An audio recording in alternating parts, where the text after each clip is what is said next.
Most of the videos I post nowadays, all the comments I usually get are like, how do you do this, how do you do this, how do you do this? And so today I thought, I'm gonna teach you. I don't want this to be like a doxing tutorial because it's not. It's more of an educational piece of content that I think is important because we should not gatekeep education. Learning is free and fun. And today we're gonna learn and we're gonna use Jack Harlow's album cover. The thing has like a good amount of clues, good amount of like research, pre-existing knowledge, and just kind of a very easy sub 5-minute street find. And you're probably looking at this photo and you're thinking, how the heck are we gonna find this photo in 5 minutes, Remote? You're gonna know within like 10 minutes how you're gonna find this photo in 5 minutes, okay? And this is just the process that I would do. Probably not like the most efficient process even. So we have this Jack Harlow album cover, right? Shout out to Jack Harlow, brand new whip, just hopped in. Buckets, bro, look at that. You know you would get buckets there, I know you would. Okay, so Jack Harlow, if you guys don't know Jack Harlow, you could literally just look up where he's from. You could probably see Louisville. Everyone knows he's from Louisville. He's, you know, Louisville represent, shout out to Kentucky. So immediately we can assume this is going to be in Louisville. But if you don't want to assume that because it just doesn't look like that to you or for whatever reason, we have a license plate in the background. You're obviously not going to be able to read the license plate, but you could match this license plate to a Kentucky license plate probably pretty quickly. If you don't have context clues, we can probably search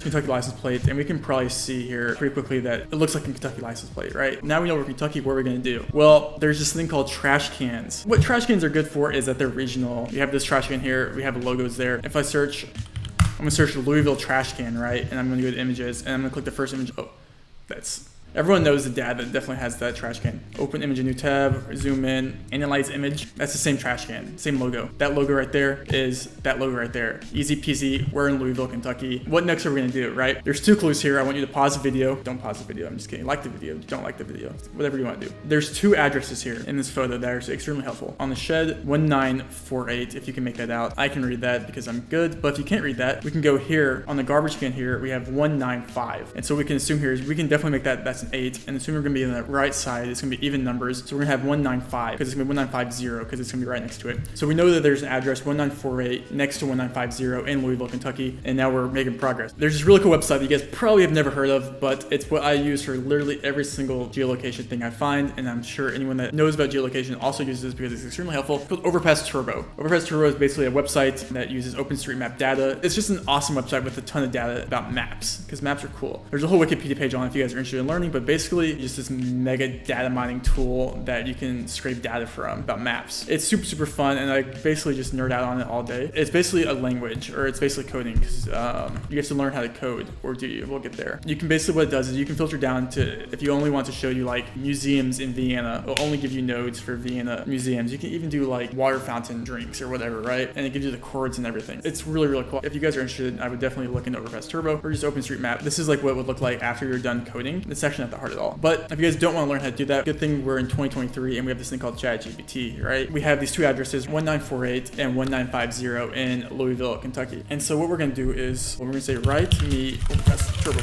story 2. I'm trying to make myself look cool by having like 150 words per second. 1948 addresses, Louisville, Kentucky. And you click enter, and it'll literally write you a whole code, and then it'll tell you how to run it. And so you literally just copy this code, go back to your empty blank over here in Overpass Turbo, and click run. It's like that meme where it's like, run.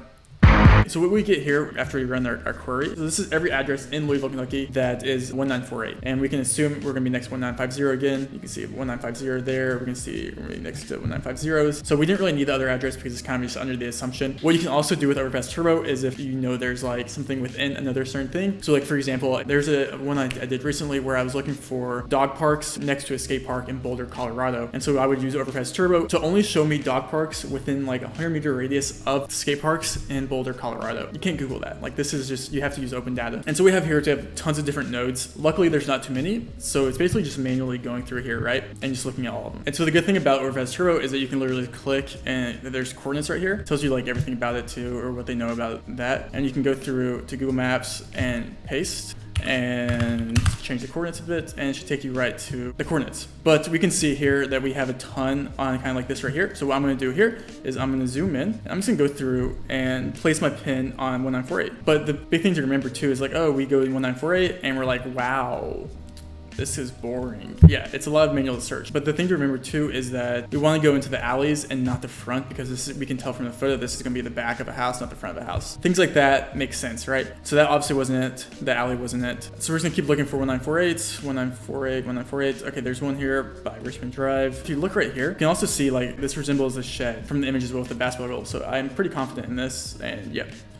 And it's right here. Boom. Brand new Google Maps location just dropped in. I got options. Goal here. There's the bin. There's a logo. This was taken in 2019, so it's 3 years ago, but we can see the tree. This is the exact location. But this is a pretty simple process, and that's how I would do it. This is for educational use only. If you guys are just like wondering how the sausage is made, that's kind of the process on some of these. A lot of times you don't get the pleasure of having an address where you can just go through like that. A lot of times it's a lot more research and things like that. So if you guys are interested in like different processes I use or different ways to find things, different websites I use with different resources, I'd be more than happy to make a video if you guys are interested. I don't know if you guys care about this at all, but I think it's fun. Learning is so fun. This is not GIS related at all. This is a completely different skill set, different things you have to learn. So it's fun. It's really, really fun and used only for good intentions, as I know you guys all will. Yeah, Jack Harlow. Obviously don't go to this address. There's no purpose to go here. Jack Harlow doesn't live here, but Overpass Turbo is super, super cool. If there's like any other memes or like videos out there that you guys want me to find and break down, or like old past videos, I'd be more than happy to. A lot of them are a lot more difficult and take hours, but I think it's good to, you know, dip your toes in the water before you go to the more advanced things, right? So I hope you guys enjoyed this. Subscribe if you didn't or did